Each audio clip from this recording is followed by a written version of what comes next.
Ndugu zangu, ninaomba niwaambie ukweli kwamba utekaji si utamaduni wetu wa Kitanzania, na ni jambo ambalo halitakiwi kabisa kuwa entertained na mtu yoyote.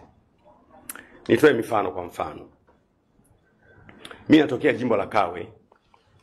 Kuna huyu bwana anaitwa Bwana Ali Kibao. Watu wakaja pale Tegeta, wakashushwa kwenye gari, watu wanaona, abiria wote wanaona, alafu akashushwa. Kesho yake kapatikana amekufa. Nataka nimuulize mtu yoyote, kama baba yako akishushwa mbele yako wewe mwenyewe, alafu kesho yake akapatikana amekufa, utajisikiaje?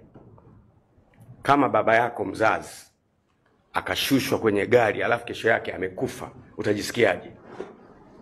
Lakini sio huyo tu.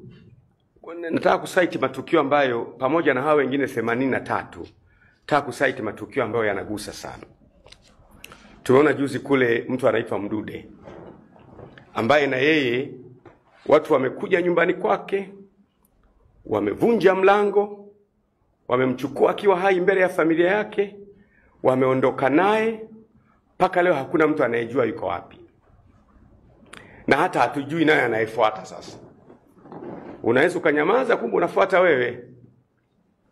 Kwa hiyo haya mambo kwa kweli yamezidi kipimo. Mimi nataka niseme, lengo langu la kuongea ni kusema mimi sikubaliani na vitu hivi 100%. Hivi vinaitwa vya kijinga, havifai kutajwa kwenye jamii ya Tanzania. Sasa nataka nishauri ufumbuzi wake. Si kweli, na nasema tena si kweli, kwamba vyombo vyetu pia havina habari kabisa na kinachoendelea. Hiyo si kweli. Si kweli. Mimi nashauri mambo yafuatayo, kwamba wakuu wa vyombo ili wafanye kazi zao kwa umahiri, wanatakiwa wasiondolewe kwenye kazi zao kwa mapenzi ya mwanasiasa aliyewaweka, ili wawe na uwezo wa kukataa baadhi ya mambo anayowaambia ikiwa wanalinda maslahi ya nchi. Kwanza hiyo.